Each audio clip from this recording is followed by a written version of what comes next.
Hi friends, welcome to homely cook. ഇന്ന് ഞാൻ ചെയ്യുന്നത് വളരെ ഹെൽത്തി ആയിട്ടുള്ളൊരു ഡ്രിങ്കാണ്, ബദാം മിൽക്ക് ഡ്രിങ്ക്.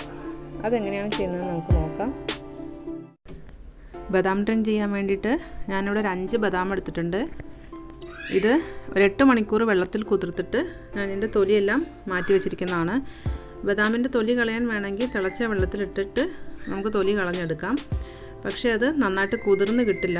നന്നായിട്ട് കുതിർന്ന് കിട്ടിയാലാണ് നമുക്കിത് നന്നായിട്ട് അരച്ചെടുക്കാൻ പറ്റുള്ളൂ. അതുകൊണ്ട് 8 മണിക്കൂർ തന്നെ കുതിർത്തിയിട്ട് വേണം ഇത് ചെയ്യാൻ വേണ്ടിയിട്ട്.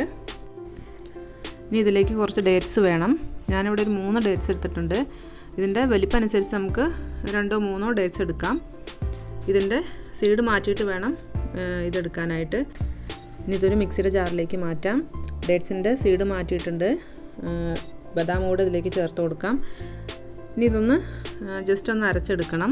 ഇതൊന്ന് അരച്ചെടുത്തിട്ട് വേണം പാല് ചേർത്ത് ഒന്നുകൂടെ അരച്ചെടുക്കാൻ.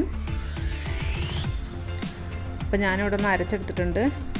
ജസ്റ്റ് ഇതുപോലെ ഒന്ന് ആക്കിയിട്ടിട്ടുണ്ട്. ഇനി ഇതിലേക്ക് നമുക്ക് പാല് ചേർത്ത് അരച്ചെടുക്കണം. ഞാനിവിടെ 1 കപ്പ് പാലാണ് ഇതിനായിട്ട് എടുത്തിരിക്കുന്നത്. അതിൽ നിന്ന് കുറേശ്ശെ ചേർത്ത് നമുക്കിത് അരച്ചെടുക്കാം. പാൽ ഒരിക്കലും ചൂടോടുകൂടി മിക്സിയുടെ ജാറിലേക്ക് ചേർത്ത് കൊടുക്കരുത്. നന്നായിട്ട് ചൂടാറിയ ശേഷം മാത്രം അരച്ചെടുക്കണം. അപ്പോൾ ഇവിടെ ഒന്ന് അരച്ചെടുത്തിട്ടുണ്ട്. കുറച്ചുകൂടെ പാല് ചേർത്ത് അരയ്ക്കണം. അപ്പോൾ ഇതിവിടെ നന്നായിട്ട് അരച്ചെടുത്തിട്ടുണ്ട്.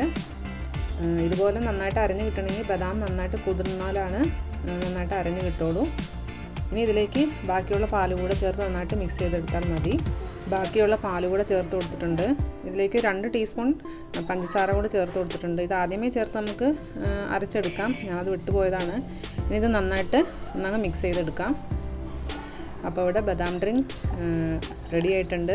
ഇത് കുട്ടികൾക്കും മുതിർന്നവർക്കെല്ലാം ഒരുപോലെ തന്നെ ഇഷ്ടപ്പെടുന്ന ഒരു ഡ്രിങ്കാണ്. എൻ്റെ വീഡിയോസ് നിങ്ങൾക്ക് ഇഷ്ടപ്പെടുന്നുണ്ടെങ്കിൽ എൻ്റെ ചാനൽ ഒന്ന് സബ്സ്ക്രൈബ് ചെയ്യാനും ലൈക്ക് ചെയ്യാനും മറക്കരുത്. Thanks for watching.